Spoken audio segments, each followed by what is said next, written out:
नमस्कार मंडळी. आनंदी या मालिकेचा आजचा भाग खूप इंटरेस्टिंग आणि खूपच भारी दाखवलाय.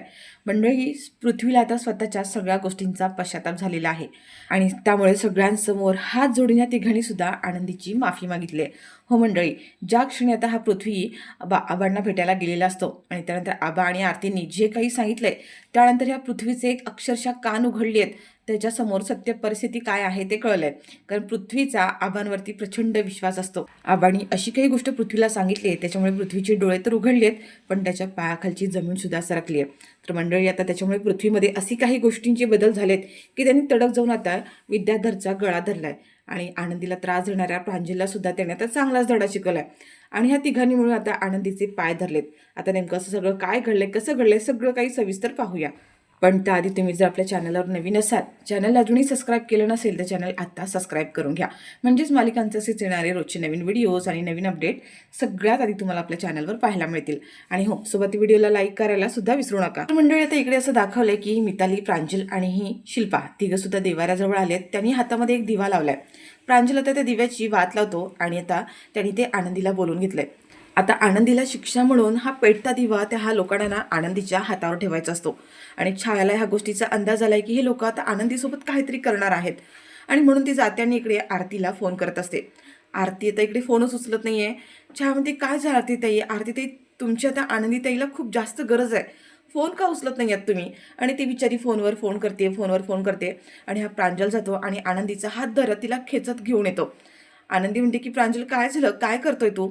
त्यावर म्हणतो, चूप, एकदम चूप, इथे इथे उभी राहा. आणि आता तो म्हणतो की हा जो पेटता दिवा आहे ना, हा पेटता दिवा तुझ्या हातावर ठेवणार आहे. आनंदी बिचारी घाबरलेली असते पण काहीच बोलत नाहीये. बोलते, तुला प्रायचित्त हवंय ना, तुला तुझ्या चुकांचं प्रायचित्त हवंय, तुला माफी मागायची ना, मग हा पेटता दिवा हातावर घ्यायचा आणि देवासमोर उभं राहून माफी मागायची. माझी चूक झाली, मला माफ कर. तर मंडळी, आता आनंदीने ह्या सगळ्याचा निर्णय घेतलाय की आपल्याला हे करायचंय. काहीही झालं तरी मी हार मानणार नाहीये. आणि आनंदीने दिवा घेण्यासाठी हात पुढं करते. तेवढं छाया त्यांनी म्हणते की आनंदीताई, काय करताय हो? पेटता दिवा हातावर घेणार आहात का तुम्ही? आनंदीताई, तुम्ही असं अजिबात करू नका. मिताली म्हणते, ए तू गप्प बस. छायाताई, एकदम बस. तुम्ही आमच्या घरच्या गोष्टींमध्ये बोलायचं नाही, अजिबात बोलायचं नाही. पण ती म्हणते, अहो पण पेटता दिवा त्यांच्या हातावरती, त्याचा त्रास होईल ना त्यांना. असं कसं करताय तुम्ही? आता ही शिल्पा आहे ना, तिच्यावर चिडते आणि म्हणते की आता खरी मजा येणार आहे. तर मंडळी, आता इकडे दाखवलंय की प्रांजलने तो दिवा घेतलाय आणि आनंदीच्या हातात ठेवायला जाणार असतात. तेवढ्यात ही मिताली छायाकडे बघते. छायाचा चेहरा खूप वाईट झालेला असतो, खूप वाईट वाटत असतं. ती छायाला म्हणते की छायाताई, हे घ्या, हा दिवा तुम्हीच ठेवा आनंदीच्या हातावर. छायाताई म्हणते की नाही नाही, मी नाही. अहो काय करते तुम्ही, प्लीज थोडं समजून घ्या ना, त्यांना किती त्रास होईल ह्या गोष्टीचा. मिताली म्हणते की मी सांगते ना तेवढं करा. आता आनंदीने हात पुढे केलाय आणि छाया तो जी दिवा असतो आनंदीच्या हातावर ठेवणार असते. तेवढ्यात मिताली म्हणते की नाही नाही, असं नाही हा, ती खालची प्लेट आहे ना, ती प्लेट काढून ठेवायची आणि फक्त दिवा हातावर ठेवायचा. आता इथे पुन्हा छाया म्हणते की हो पण त्यांचा हात भाजल की, राहू द्या की प्लेट हातावरती. नाही, तिची ती शिक्षा आहे ना, तिला प्रायचित्त करायचे ना, मग फक्त दिवा तिला हातावर घ्यावा लागणार आहे. मंडळी, आता छायाने ती प्लेट काढली आहे दिव्याखालची आणि तो दिवा असतो तो फक्त दिवा आनंदीच्या हातावर ठेवलाय. छाया म्हटली, पण अहो, तेव्हा आनंदी म्हणते की असू द्या, ठेवा छायाताई, ठेवा माझ्या हातावर दिवा, काही हरकत नाही आहे. त्यात प्रांजल म्हणतो की हो, ठेवणारच आहे, कारण तू चुकच एवढी मोठी केली आहेस तर त्याची शिक्षा पण तुला मोठीच व्हायला पाहिजे. आणि मंडळी, त्या बिचारीने छायाने तिची इच्छा नसताना सुद्धा तो दिवा आनंदीच्या हातावर ठेवलाय आणि आनंदी आता तो दिवा हातावर घेऊन उभी आहे. प्रांजल म्हणतो की म्हण, माझी चूक झाली, मला माफ कर. आणि जोपर्यंत मी सांगत नाही तोपर्यंत ह्याच देवासमोर उभं राहून तुला हा जप करायचा आहे. माझी चूक झाली, मला माफ कर. देवा, माझी चूक झाली, मला माफ कर. हे असं कंटिन्यू बोलत राहायचं. आणि मंडळी, आता आनंदी या हातावर दिवा घेऊन सगळ्यांसमोर, हे देवा, माझी चूक झाली, मला माफ कर, असं म्हणत असते आणि त्या नामस्मरणाला सुरुवात करते. आणि ह्या सगळ्याची मजा आता हा मिताली, प्रांजल हे सगळ्यांना बघून आनंद मिळत असतो. छाया म्हणत असते की ताई ऐका ना, मिताली ते तुम्ही तरी ऐका, अहो आनंदीचा हात भाजेल, तिला त्रास होईल. त्यावर आता हे दोघंजण म्हणतात की होऊ दे ना, मग तिची ती शिक्षाच आहे. तिने चूकच तेवढी केली आहे, तिने पाप केलंय आणि त्याची शिक्षा ही तिला मिळायलाच हवी. तर मंडळी, आता इकडे दाखवलंय की आरती आणि आर्ची ह्या दोघी सुद्धा आबाणीचे बॉक्स आणलेले असतात. ते बॉक्स आता पुन्हा पॅकिंग करून ठेवत असतात. तेवढ्यात आभा येतात आणि म्हणतात की चला चला चला, आनंद इकडे जायचंय. आता पोरीनो निघा, चला, अजून निघाला नाहीत का? तेवढ्यात आरती म्हणत असते की आबा ऐका ना, मी काय म्हणते तुम्ही आताच आलात ना, थोडासा आराम करा, आपण नंतर जाऊया ना. नाहीतर मी एक काम करते, साडीचे बॉक्सेस द्यायचे ना, तर मग मी कामाला फॅक्टरीमध्ये जाताना तिथे पृथ्वीजवळ देते. पृथ्वी देईल की आनंदीला. तुम्ही आराम करा ना आबा. आबा म्हणतात की अरे तू असं का करतेस, माझ्या लेकीकडे जाण्यापासून मला अडवतेस का, काय झालं, काही झालंय का? आरती म्हणते की नाही आबा, मी जाणारच आहे ना फॅक्टरीमध्ये, तर उगाचच तुम्हाला पण कशाला त्रास ना, तर मग तिकडून मी देऊन टाकते ना. तर आबा म्हणतात की म्हणजे तू मला याच्यासाठी सांगतेस ना, घरामध्ये एवढं मोठं वादळ आलं आहे, इतकं टेन्शन आलं आहे, म्हणून मला तिथे जाऊ देत नाही आहे. त्या वादळाची झळ माझ्यावरती पडू नये, मला हे एवढं मोठं वादळ, टेन्शन मला झेपवलं जाणार नाही. काय तुझा आजोबा आता म्हातारा झाला आहे ना, वय झालं आहे, त्याच्यामुळे एवढं मोठं टेन्शन मला झेपवणार नाही असं वाटते का तुला? आता आरती आबांकडे बघतच बसलेली असते, कारण आबांना आधीच ह्या सगळ्या गोष्टी माहीत झालेल्या असतात. म्हणजे निंबाळकरांच्या घरामध्ये काय झालंय ते सगळं माहीत असतं. आरती म्हणते आबा तुम्हाला तुम्हाला कसं माहीत? आबा म्हणतात गेले कित्येक वर्ष त्या फॅक्टरीमध्ये काम करतोय, त्या फॅक्टरीतली माणसं माझ्या ओळखीची आहेत, निंबाळकरांना सुद्धा मी ओळखतोय आणि एवढी गोष्ट माझ्यापर्यंत पोहोचणार नाही का? आता माझ्या मुलीला तिकडे काय सहन करावं लागतंय, काय सहन करते, सगळं मला माहिती आहे आणि म्हणूनच तू मला तिकडे जाऊ देत नाही आहेस ना, मला काही गोष्टी कळू नाही आहेत, म्हणून हे सगळं चाललंय ना. त्यावर आबा म्हणतात की आरती बाळा, काय ना तुझ्या आबाला एवढं सगळं झेपणार नाही असं समजू नकोस. स्वतःच्या तरुण मुलाला त्याने एवढ्या कमी वयात खांदा दिलाय. आता ह्या बापाचं आजोबाचं मन आहे ना दगडासारखं झालंय, दगडाच्या काळजासारखं झालंय. त्याच्यामुळे तू काळजी करू नकोस. तेवढी ताकद आहे माझ्याकडे हे एवढं दुःख झेपवण्याचं. आत्ता गरज तिकडे माझ्या नातीला आहे आणि तुला वाटतं काय हे सगळं मला झेपवणार नाही आहे का? आरती म्हणते आबा तसं नाही आहे पण, आणि आरती बिचारी आता इथे रडायला लागते, तिला खूप वाईट वाटतं. आबा म्हणतात तुम्ही आनंदीला काय वचन दिलं होतं की प्रत्येक गोष्टीत आनंदीच्या पाठीमागे खंबीरपाठी उभे राहणार, तिला साथ देणार. मग आता तुम्हीच अशा खचून गेला तर कसं चालेल? आत्ता सगळ्यात जास्त आनंदीला आपली गरज आहे, नाही आहे का? तिला आधाराची, तिला प्रेम देण्याची. मग आपण असं खचून गेलो तर कसं चालेल? आपल्याला तिथे जायला नको का? आता मंडळी आरतीला आणि आर्चीला दोघांना सुद्धा आबांचं हे बोलणं पडतं आणि खरंच आपण असं खचून जाऊन चालणार नाही आहे. काही झालं तरी या सगळ्यावरती आपल्याला काहीतरी मार्ग काढायला हवा. तर मंडळी आता दाखवल्या आनंदीने इकडे हातावर दिवा घेतलाय आणि ती सतत जप करते की माझी चूक झाली, मला माफ करा. आणि हे सगळं चालू असताना तिथेच माई आणि बापू येतात आणि माई बापू म्हणतात की हे काय चाललंय, काय सगळा प्रकार चाललाय, हा काय बालिशपणा चाललाय? अगं शिल्पा काय चाललंय, तुझ्या डोळ्यासमोर हे सगळं चाललंय ना? तशी शिल्पा आहे ना स्वतःची मान फिरवते बरं का. आणि ही पोरं आहेत ना दोघं पण हसत असतात. बापू म्हणतात तरी वेळे झाल्यात का तुम्ही, तुम्हाला कळते का तुम्ही काय करताय ते? आनंदी तो बाळा दिवा ठेवून दे तो दिवा बाजूला, काय करतेस तू तरी हे? आता प्रांजल म्हणतो की बापू तुम्ही यामध्ये अजिबात पडायचं नाही, अजिबात पडायचं नाहीये, हिने चूकच तेवढी केली, त्याची शिक्षा तिला मिळायलाच हवी. माई म्हणतात तरी काय करतोय काय प्रांजल, तुला तरी कळतंय का? आणि तेवढा त्याचा हाता विद्याधर येतो आणि म्हणतो की वा प्रांजल वा, अगदी तुझ्या काकाचा भाचा शोभतो बरं का. तूच ह्या घरामध्ये आहेस जो काकाच्या अगदी पावलावर पाऊल ठेवून चाललायस. मंडळी ते आनंदीने हात भासतोय म्हणून तो दिवा असा पकडून ठेवलेला आहे बरं का. तिला त्रास होत असतो, डोळ्यातून पाणी येत असतं. बापू म्हणतात तरी तुमचे सगळ्यांचे काळीच दगडाचे झालेत का, कोणालाच काही वाटत नाही आहे का? अरे तिला त्रास होतोय, तिचा हात भासतोय, हात जळतोय आणि तुम्ही मजा घेता इथे.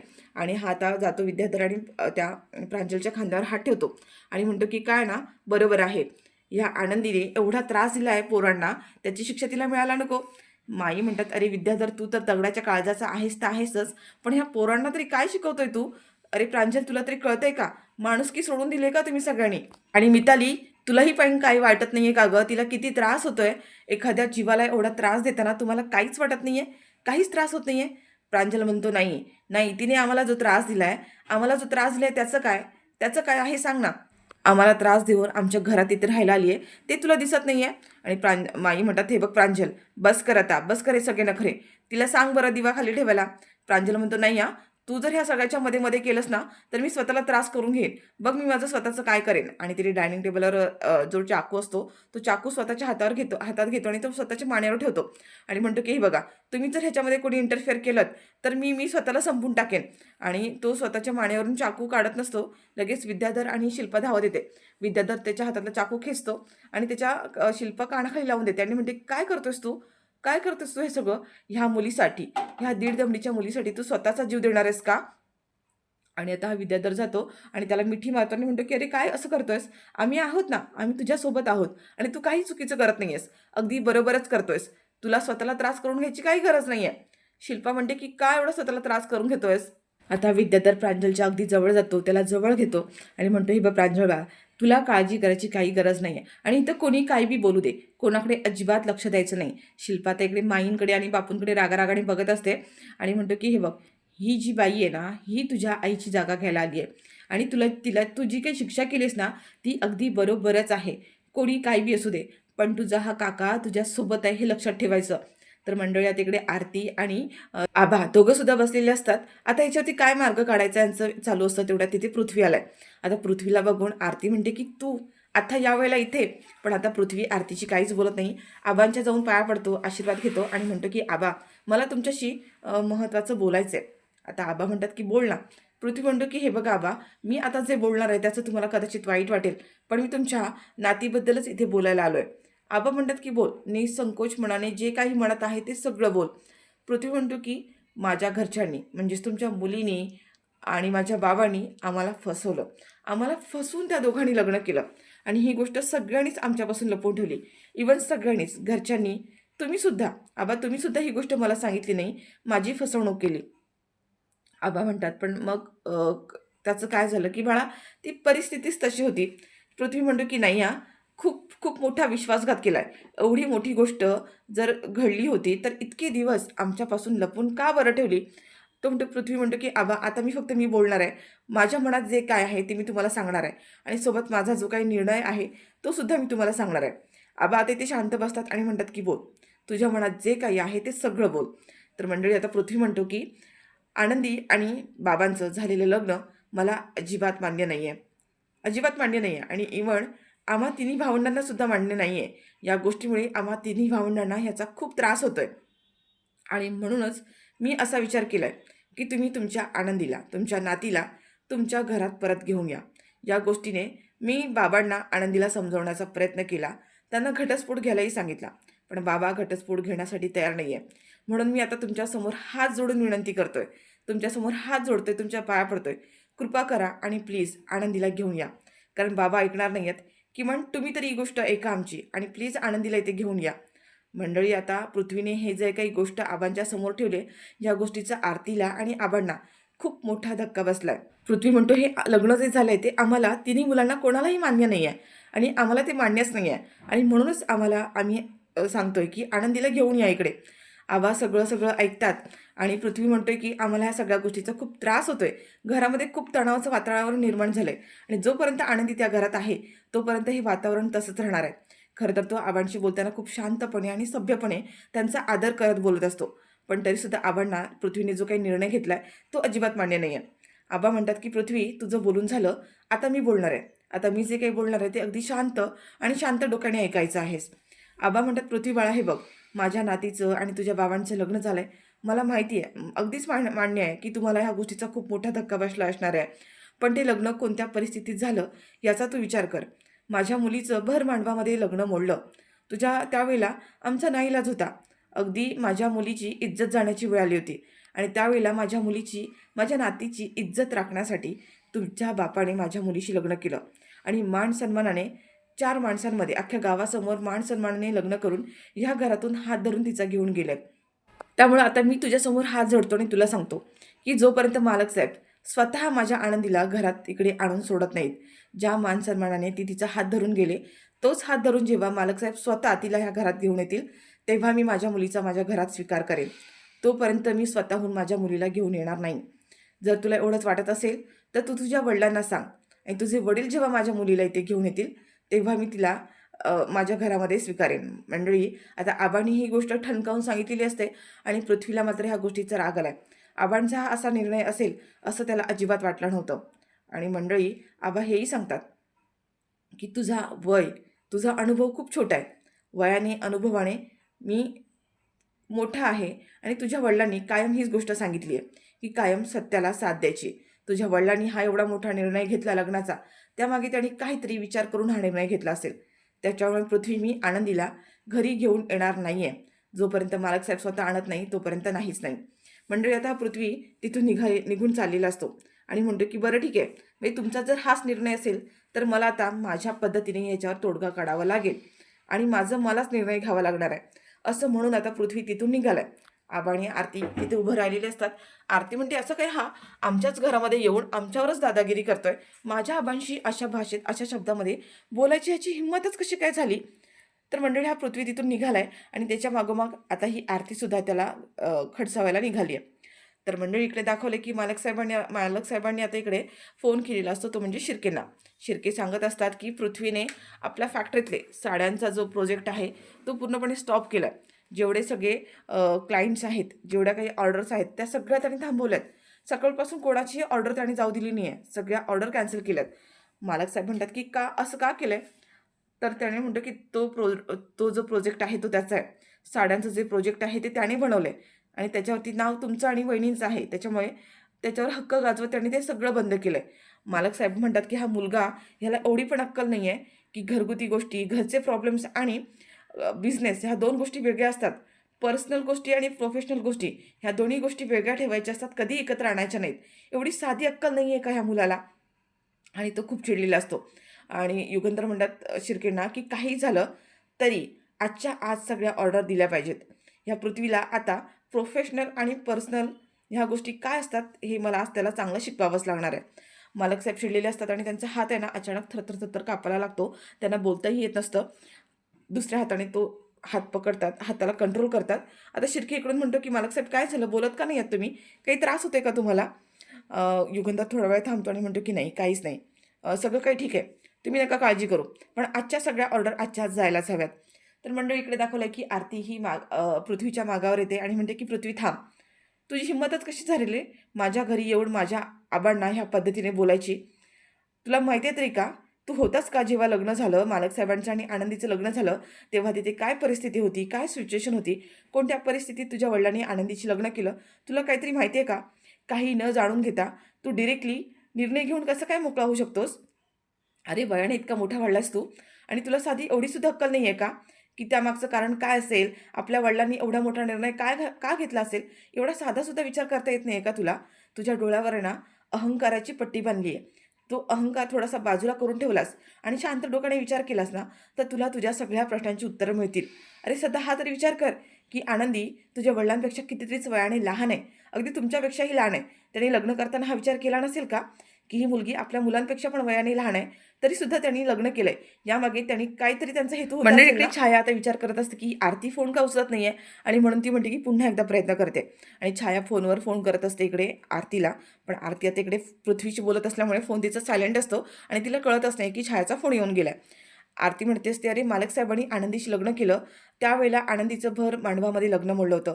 आमच्यासारख्या सर्वसामान्य माणसांचं जेव्हा असं भर मांडवामध्ये लग्न मोडतं, तेव्हा त्यांची परिस्थिती काय असते, समाजासमोर त्यांची इज्जत जाते, समाजामध्ये त्यांना जगण्याची सुद्धा मान राहत नाही, त्यांना समाज जगू देत नाही.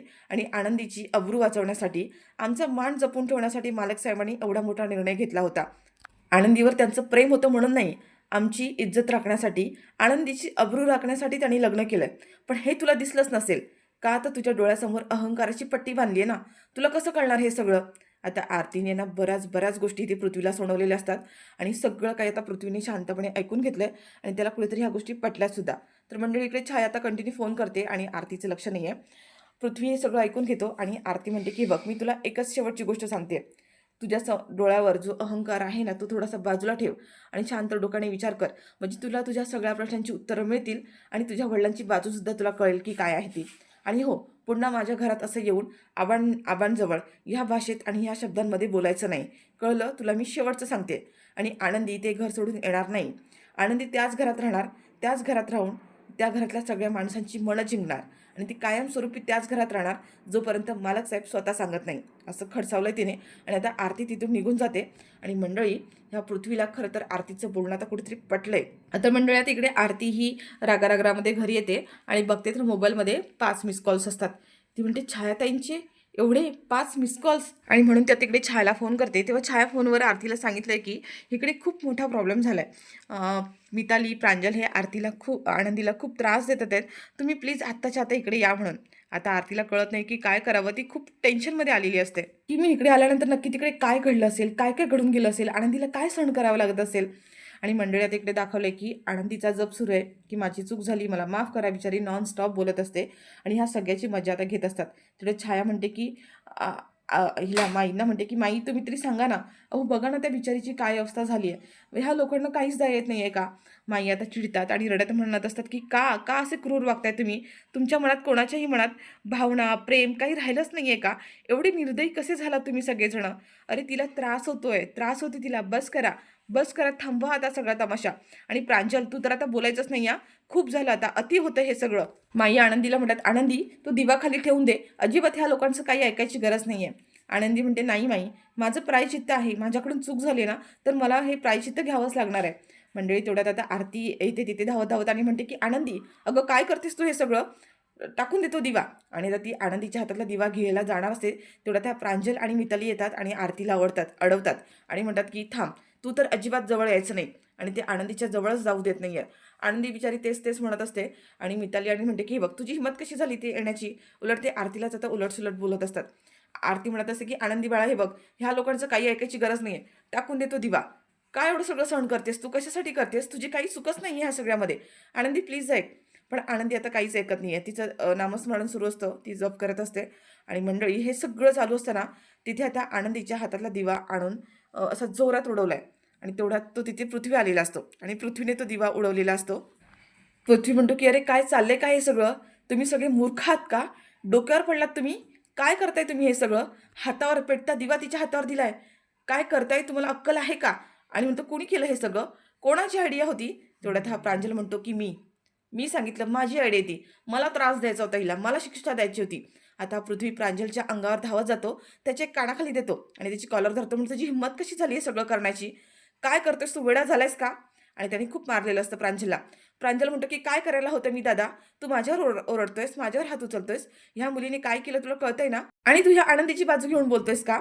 आता ही प्रांजलला हा मारत असतो पृथ्वी, तेव्हा आता मध्येच ही शिल्पा पडते आणि मिताली म्हणते अरे दादा तू असं काय करतोयस, काय चुकीचं केलं त्याने, बरोबरच केलं. आता हा पृथ्वी ना पुन्हा एक प्रांजलच्या कानाखाली देतो आणि म्हणतो की बस कर, बस कर, काय फालतूपणा चाललाय हा.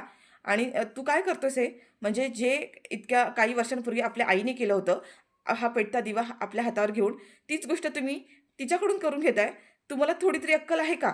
तर मंडळी बहुतेक आरतीने जे काही सुनावले ना पृथ्वीने, त्याच्यामुळे त्या पृथ्वीच्या डोक्यात कुठेतरी प्रकाश पडलाय असं वाटतंय. आणि मंडळी त्याने आता इथे आनंदीच्या हातावरचा दिवा ओढून तिला तर वाचवलंय, पण आता तो सगळ्यांना तिथे ओरडत असतो. तर आता इकडे प्रोमोमध्ये असं दाखवलंय की आनंदीने आता हा खूप मोठा निर्णय घेतला आहे की तिच्यामुळे तिच्यामुळे आता ह्या मुलांमध्ये आणि मालक साहेबांमध्ये पुन्हा मतभेद निर्माण झाला आहे. आता पृथ्वीने ह्या सगळ्यातून आनंदीला वाचवलेलं असतं, पण आता ह्या जो प्रांजल आहे त्याने आनंदीला पुन्हा जाऊन सांगितलं आहे की तुला जर खरंच ह्या गोष्टीचा पश्चाताप होत असेल, त्रास होत असेल, तर तू हे घर सोडून निघून जावंस म्हणून. आणि त्याच्यामुळे कोणालाही न सांगता आनंदी आता रात्रीच घर सोडून चालली आहे. तर मंडळी आता ही आनंदी घर सोडून चालली आहे खरी, पण या सगळ्यानंतर आता पृथ्वी कोणता मोठा निर्णय घेणार आहे, पृथ्वीला एवढं सगळं सत्य समजल्यानंतर तू काय निर्णय घेणार आहे, हे आपल्याला उद्याच्या भागामध्ये पाहायला मिळेल. तर मंडळी तुम्हाला आजचा भाग कसा वाटला कॉमेंट करून नक्की सांगा. व्हिडिओ आवडल्यास व्हिडिओला लाईक करा, शेअर करा आणि चॅनलवर नवीन असाल, चॅनलला जुनी सबस्क्राईब केलं नसेल तर चॅनल आत्ता सबस्क्राईब करून व्हिडिओला लाईक करायला विसरू नका.